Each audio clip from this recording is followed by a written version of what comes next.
Good evening of SSBC PowerHouse with Akuch Maker. Today we are discussing the status of water and irrigation in the country, and I am joined here by the Minister of Water and Irrigation, Honorable Mai Deng, who will shed light on the status of the water consumption in the country. So, Honorable, welcome to SSBC PowerHouse with Akuch Maker. Thank you so much for hosting me and giving me the opportunity to interact with your viewers. So to begin with, what is the mandate of the Ministry of Water Resources and Irrigation in the country? The name implies the mandate of Minister of Water Resources and Irrigation is to provide safe and clean drinking water for the whole population, making sure that the water resource management aspect in terms of development and utilization is in place. We have to have a hydrological assessment of water situations throughout the country, and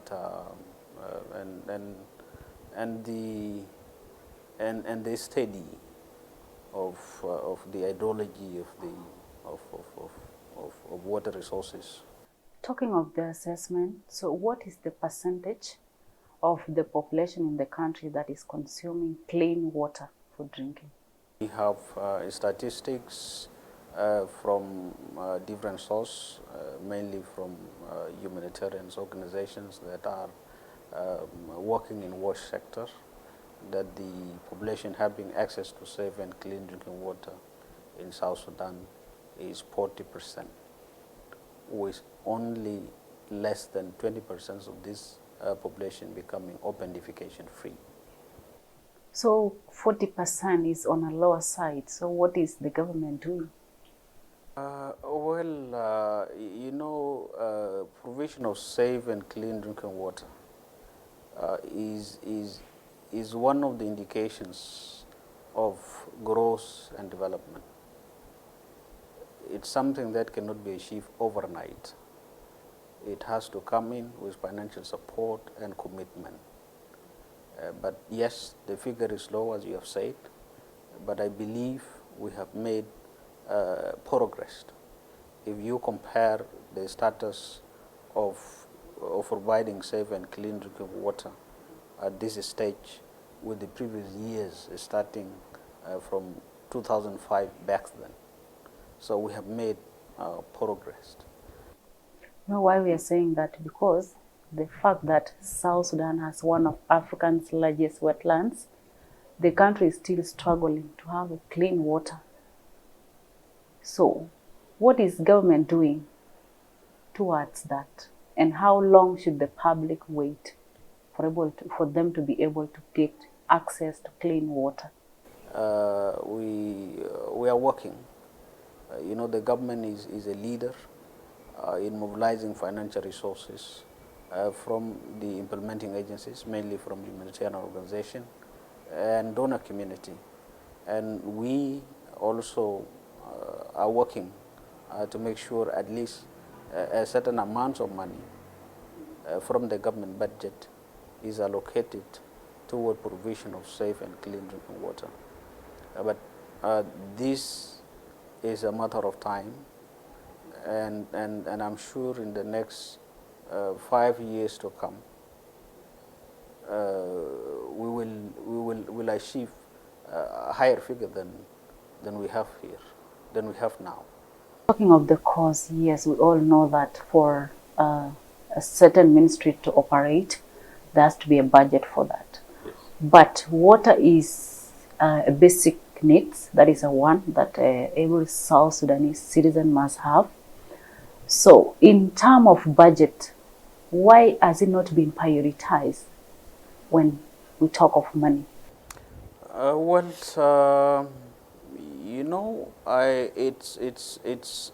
It's because since we became an independent country, we did not have enough time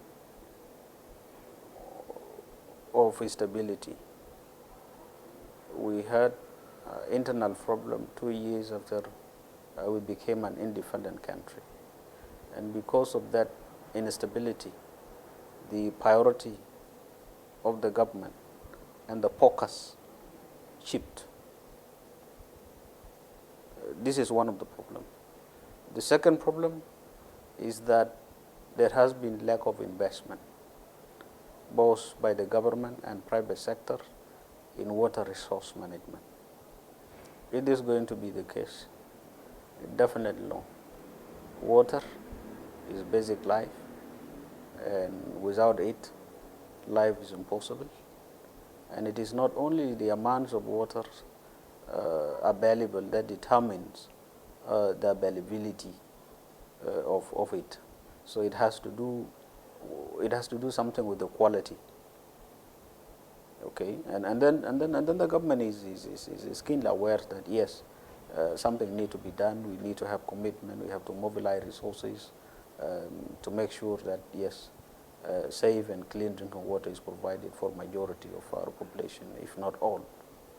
Lack of investment is that you cannot see either in Juba or in 10 capitals of the 10 states of the country that you cannot find a private sector investing in constructions of water treatment plants that provide safe and clean drinking water. So the only way that our urban population is still getting safe and clean drinking water is by walking a distance of kilometers to fetch water from a borehole, which supposes not to be the way of how we can provide water in urban population.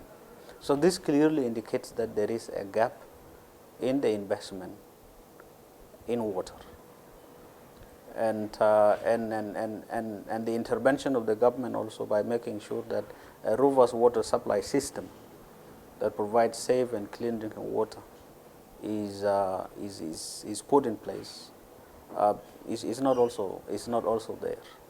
This investment you are talking about, it could be international investors coming to the country or the local? It doesn't matter. It depends on who has money and who has the interest and willingness to invest. If you are an international company and you want to come and invest in water sector, and you fulfill, the criteria required by the government for you to invest in this, you have the right, you have the freedom to do this. If you are also a national company having the capacity, financial capacity, and the technical know-how to invest in such kinds of projects, you are also welcome. So it's for both. But come to think of this bilateral relationship that we are having with other countries, so is there a way the Ministry of Water would call out or would reach out to the other countries, at least tell them we need investors in water? If they are there, they can come. Because if they don't come to you, you can't go to them. Since I assume my role as Minister of Water Resources and Irrigation, this is one of the things I have been doing in my meeting in the region. I have been trying to encourage investors to come in to invest in water resources management. Okay, one of your roles. So what other things have you done since you assumed your office? And one of the things I have achieved, I think, that results, in a number of other achievements, is the improvements of relationship of the Ministry of Water Resources with implementing partners and donor community. As we speak, we have recently launched a project with World Bank worth of $215 million for the implementations of regional climate resilient projects. I am also negotiating with them to also support groundwater management for the country, worth of $50 million. The African Development Bank is also supporting us on water supply system, for Juba and the rest of the town, and UNICEF is also supporting us in a number of areas such as wash and sanitations and all this. So they build for us a water supply system in Yambu, in Yei, and in Torit. So we I think we're quite going well on the sides of winning the trust of the humanitarian partners and donor communities for them to be able to support the missions and objectives of the government of South Sudan through supporting the Minister of Water Resources and Irrigation.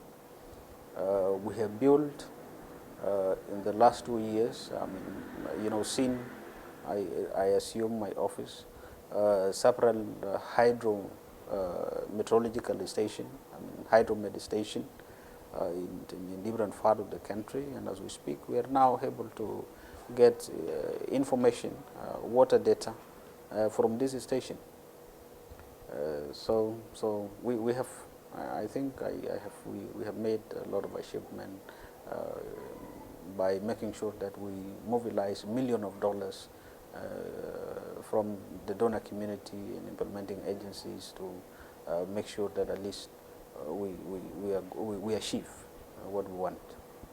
Last year, I happened to attend the annual of the water treatment plant by JICA by then.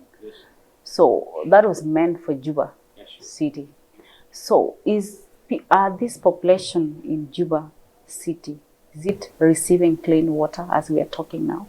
I am always updated by technical staff from the ministry and from South Sudan Urban Water Corporation. Yes, I would like to say that the amounts of water that we produce and supply to the citizen is quality one because it's produced at water filling station, and during the production it has to be tested first before it is sold to the to blue tankers owners or final consumers. So, but I have to admit that yes, there is a gap because the only way we are now providing water in the city is through tankers.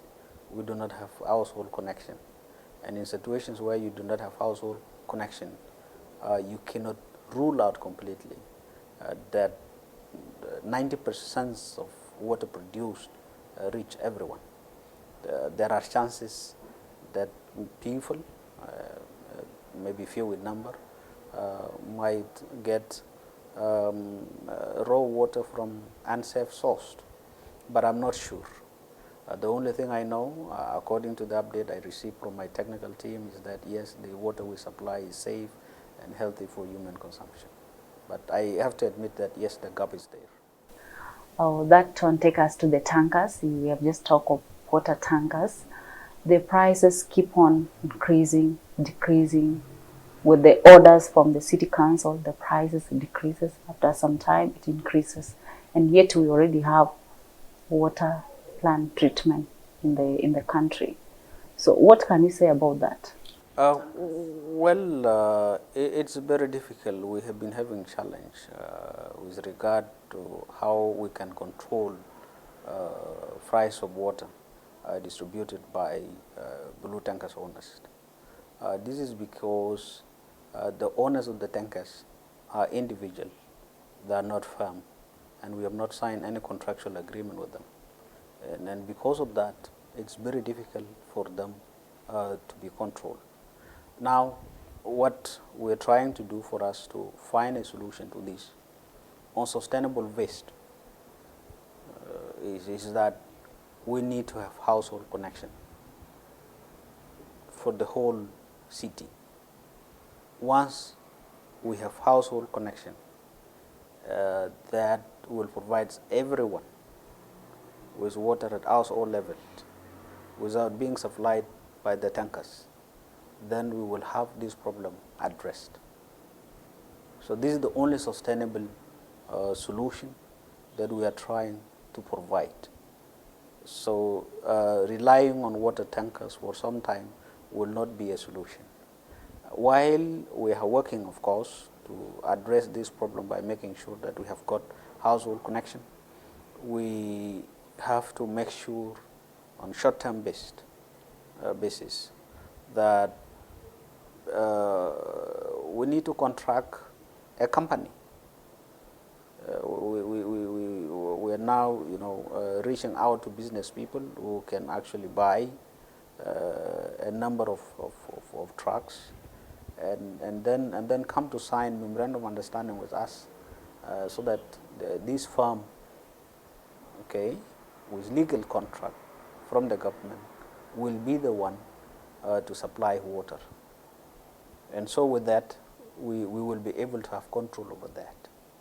If that doesn't come to, because it is a matter of finance, it's a matter of time, we are trying to work with the blue tankers owners, with the owners of the blue tankers, to make sure at least the price is kept to the level which will be affordable to the poorer sector of the urban populations in Juba. Although the skyrocketing price of commodities in Juba, maybe including the price of fuel, is also affecting their operation. We had number of discussions with the city council, with the government of Central Equatoria, to make sure at least they reduce the number of tax that they impose on the owners of blue tankers, so that the owners do not increase the price at a point where the consumers will not be. So why up to the moment the government has not made maximum utilization of water resources in the country? Water service delivery for majority of people as universal right of access to people is part of the development, and it comes with cost. And so if the government has not achieved very much in making sure that majority of the people have access to safe and clean drinking water within a span of 12 years, it's going to be blamed. So this is one aspect that you need to look at. The other aspect is that, as I said, 2 years after independence, we had our own internal problems, and because of internal problems, the priorities and the focus of the government shift. Third, in some countries, private sectors invest in this. We have got no private sectors who have interest and willingness to invest, and so these are major reasons why we still have not achieved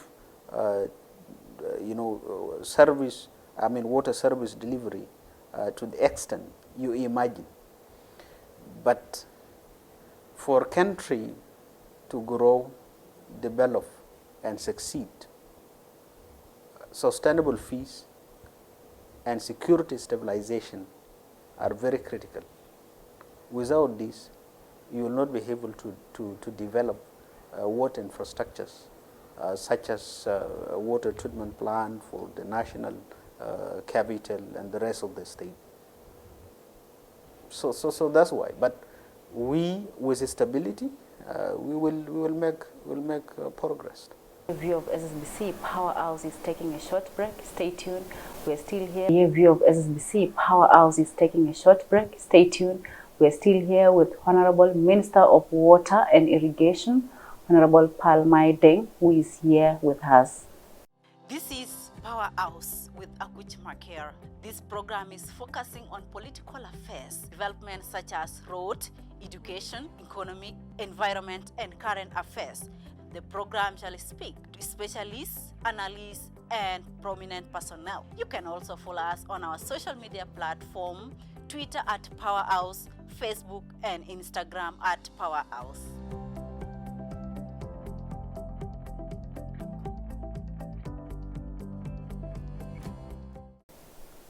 Hello dear viewer of PowerHouse, welcome back to PowerHouse program. We're still here with the Minister of Water and Irrigation, Honorable Mai Deng, who is here to tell us more about the status of water in the country. Don't miss this. Stay with us till the end of the program. So, Honorable, so water has a mean of transport. It's a mean of transport. So what initiative are you taking as the ministry to utilize it? Yes, water transport is the cheapest mode of transportation system It also transports goods in bulk that can result in market stabilization. And so for us as a country to make sure that we move goods in bulk from area of production, say Juba as a national capital, to the capitals of the 10 states, water transportation system should be the best because it is cheaper and it can also transport goods in a very large quantity. When is the government going to build dams in the country? This is kindly a question of financial resource. You know, building dam is very expensive. You cannot build dam with less than $1 million. You have to mobilize the resources, at least maybe 10 million or maybe 6 million to build a dam. We have done as government feasibility studies on all the rivers we have to find out where is appropriate for constructions of dams. This is what we have done, and we have identified number of areas. But the remaining question is the issue of financial resources. So, Honorable, talking of finances in this ministry, should we say that the Ministry of Water is bankrupt, or what can we say? Because when we talk of access to clean water, we need capital to do that. Building dams need a lot of money. So literally, what is the ministry working for? Yes, I'm not saying that the Ministry of Water Resources is so bankrupt that it cannot construct dams. But building a dam is not a responsibility of the Ministry of Water. It falls within the plans and programs of the national strategy of the government, and it has to be financed separately from the budget of the ministry. Yes, South Sudan as a government has an idea, plans and vision to have a renewable energy source. We cannot have renewable energy source without constructions of dam. So this is an idea that the government has, but the questions of finance remains unanswered. And this is what we're still working. Yes, hopefully, I'm sure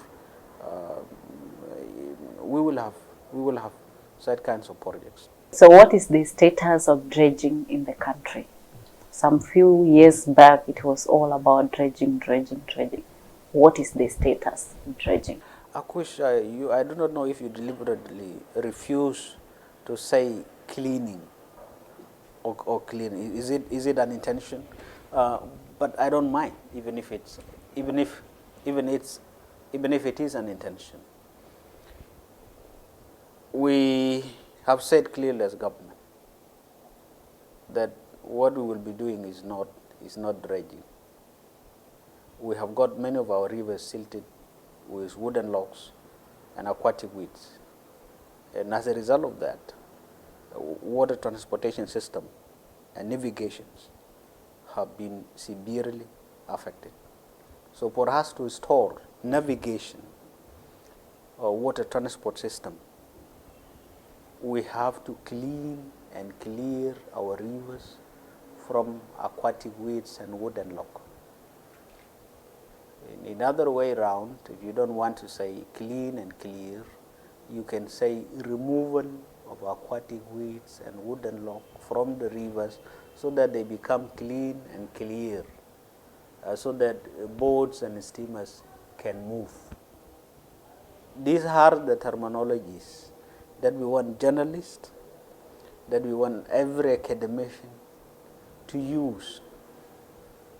So Yes, we have the machines delivered to the site in Unity State for removal of aquatic weeds and wooden log from 30-kilometer area of Nam River. And the machines are now on trial.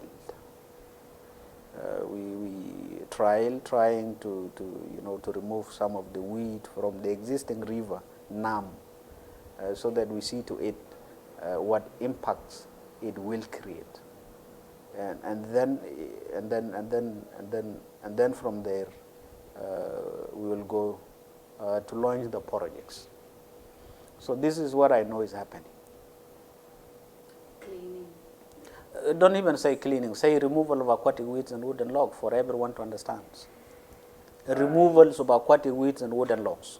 Initially, that's what we had of the dredging, then the name change in the process, which is still okay. It did not change. The problem at the initial stage was misunderstanding of the terms, misinterpretation of that technical term, and misapplication of the right term, in the right position.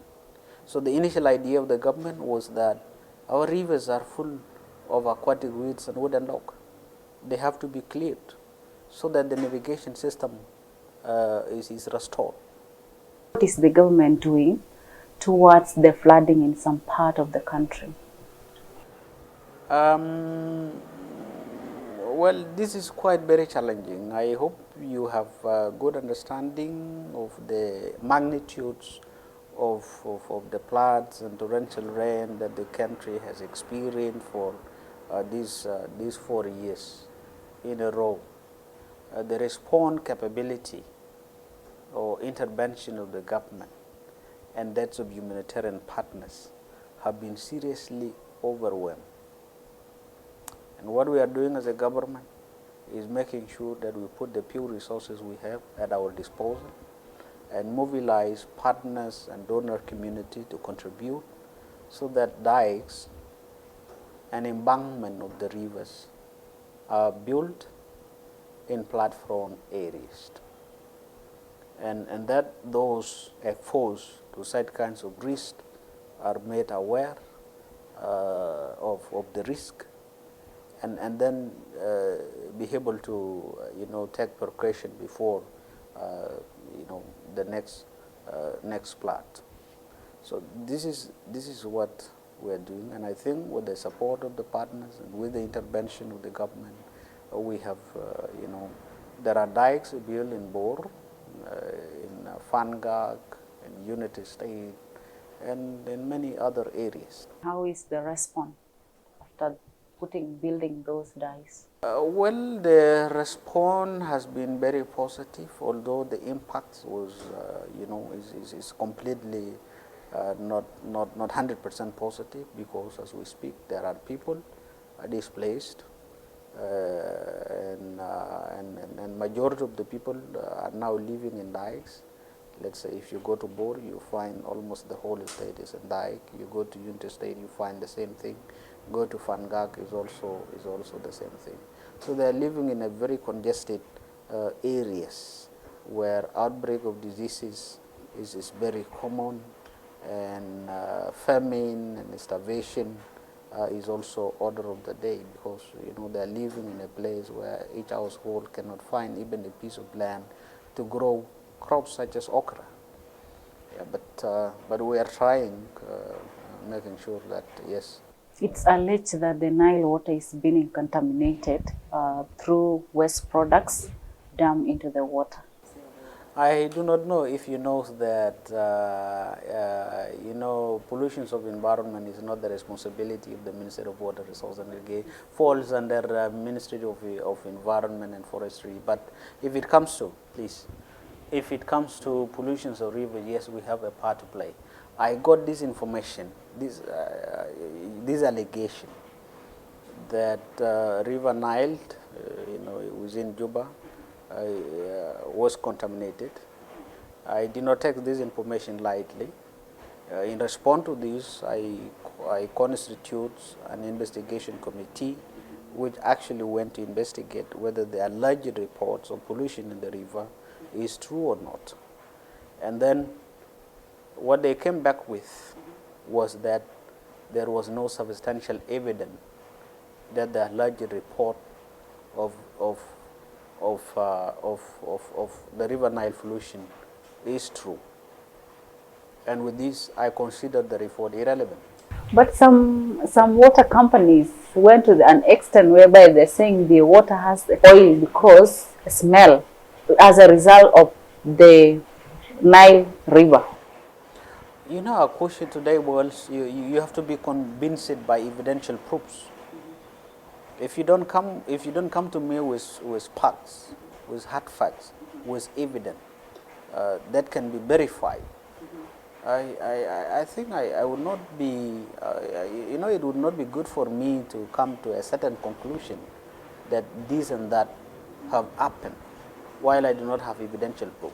I have established an investigation committee who went to the site to investigate and found out that there was no pollution as alleged. And this is the report I got. And I have to base my decision on the basis of the report. Before the report came out, I met my colleague, the Minister of Transport, in the Council of Ministers. I told him, yes, there was an alleged reports of river pollution, and in response to this, I have constituted a committee which is formed from different line ministries, and at the end, they will come with the report to my ministry. And once the report is presented, I will then bring you on board so that we will decide together as a stakeholders what steps to take. But when the report came, then it was that, it was just an allegation. Right. I even called the manager, the manager of Aqua Water Company, yes, and the rest. I had a good meeting with them here, and they came here. They presented the report, and it was on the basis of the report they presented to my office that I constitute the investigation committee. But I didn't find any substantial evidence. So the ongoing water pipes being installed in Juba, how long is the completion of the projects for it to be operational? This is a long-term. This is a long-term project. I'm sure you are aware. And when you say it's a long-term project, it has to start from 2 years and above. And it also depends on a number of factors. One is the availability of financial support, and then second is the willingness and the interest of the households to get connected. Third factor is based on number of impediments that will comes from the damage of the operation, which the company doing this will pay back. So it's a work in progress, and I'm sure in the next 2 years, the second phase of this project implementation will come to an end. So what system is the government going to use for collection of money after installation? It's going to be meter reading system. Yes, that the amounts of or the number of cubic meters that you will be using, maybe say a month, will then be counted by a system, and then at the end, the government or whoever is responsible for collection will come to collect from you based on calculations made by the system. All right, Honorable, we have come to an end. Do you have any message for South Sudanese? The only message I would like to put out is that, yes, I know that the provision of safe and clean drinking water throughout South Sudan is having a lot of challenges.